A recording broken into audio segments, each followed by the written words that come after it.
महाराष्ट्र क्रांती news, आवाज सर्वसामान्यांचा। कळवण राष्ट्रीय आरोग्य अभियानाअंतर्गत कर्मचाऱ्यांचे आंदोलन 13व्या दिवशीही सुरूच।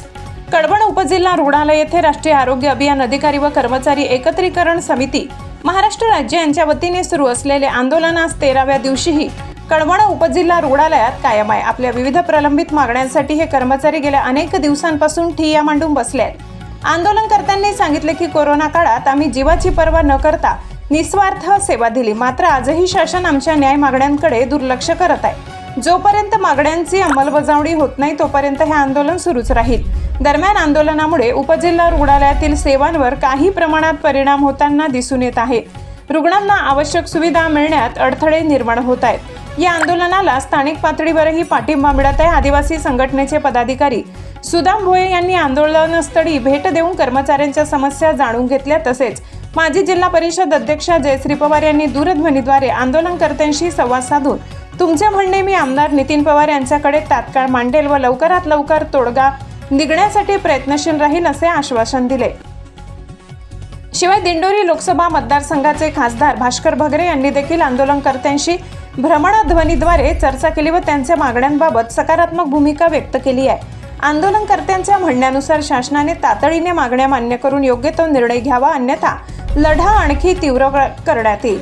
वृत्त संकलन विभाग सुदाम भोये, कळवण। नमस्कार, मी उपजिल्हा रुग्णालय कळवण मधून बोलते, आरोग्य कर्मचारी NHM। तर आमच्या ज्या काही मागण्या आहेत त्या सरकारने लवकरात मनावर घ्यावं आणि लवकरात लवकर त्या पूर्ण कराव्या। आमच्या मागण्या अशा आहे की समायोजन आमचं झालंच पाहिजे, PF हा लागू झाला पाहिजे व आम्ही म्हणजे एवढे तळागाळाचे कर्मचारी काम करतो मनापासून एकजुटीने, तसं सरकारने ते एकजुटीने तो निर्णय घेऊन आम्हाला काहीतरी त्याचं फळ द्यावं। नुसतं आश्वासन दिलं तर कागदावर, ते आश्वासन कागदावर नको आहे, आम्हाला ते प्रत्यक्षात मिळालं पाहिजे याचीच आम्ही त्यांच्याकडे एवढी मागणी करतोय।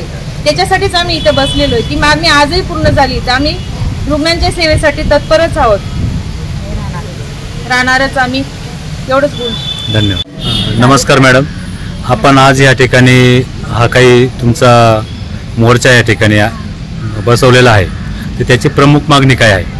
प्रमुख मागणी तर सर्वात महत्त्वाचं असं आहे की गेल्या 18, 17, 15 अशा वर्षापासून सर्व मुली कॉन्ट्रॅक्ट बेसवर काम करतायत। आमची सरकारकडे मागणी अशी आहे की जर तुम्ही आम्हाला 14 मार्च 2024ला त्यांनी GR काढला की GR मध्ये असं सांगितले की तुमची मागणी पूर्ण करण्यात येईल। GR तसा काढलेला आहे, पण आज 18 महिने झाले तरीही त्या GRचं कोणीही काही बघितलेलं नाहीये।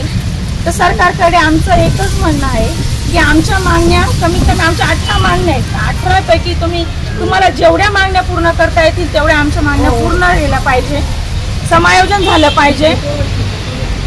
कोविड काळात कॉन्ट्रॅक्ट बेसच्याच लोकांनी कामं केली आहेत, अक्षरशः घरचे गमावले तरीही त्यांनी एकजुटीने कामं केली कॉन्ट्रॅक्ट बेसच्या लोकांनी, तरीही जीवाची पर्वा न करताही तरी देखील त्यांना कुठलाच न्याय भेटत नाही। सरकारला कुठल्याच प्रकारची जाग आली नाही, येतही नाही। आज आम्हाला निवेदन देऊन जवळपास हा आमचा 13वा दिवस आहे संपाचा। आम्ही 13 दिवसापासून इथे संप करतोय, तरी सरकारने अजूनपर्यंत आमची कुठलीही मागणी पूर्ण केलेली नाही।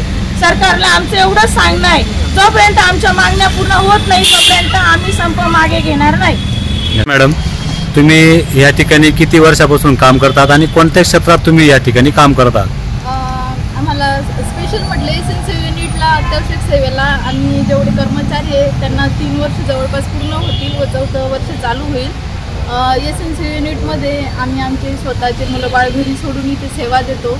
आमच्याकडे बाळ म्हणजे खूप एमर्जन्सी येतात आणि विशेष म्हणजे LBW, व्हीर LBW ज्यांचे 250 किलोपेक्षा खूप वजन कमी आहे त्यांचे जास्तीत जास्त बाळ आमच्याकडे येतात।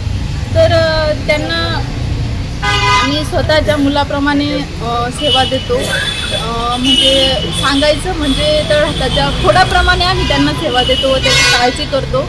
आणि जवळपास 18शीचा क्रायटेरिया पूर्ण झाल्यावर आम्ही त्याला एसएनसीमधून आम्ही डिस्चार्ज करतो आणि इन्फेक्शन रेट पण सुद्धा आम्ही जास्तीत जास्त कमी करण्याचा प्रयत्न करतो। बस एवढंच सांगायचं आहे की आम्ही आमच्या मुलांकडे बघून आणि आमच्याकडे बघून सुद्धा आमच्या मागण्या त्यांनी पूर्ण कराव्या ही सरकारला मनापासून विनंती आहे। अशाच नवनवीन बातम्या पाहण्यासाठी आमच्या महाराष्ट्र क्रांती न्यूज या यूट्यूब चॅनलला लाईक करा, सबस्क्राईब करा आणि बेल आयकॉनला प्रेस करा.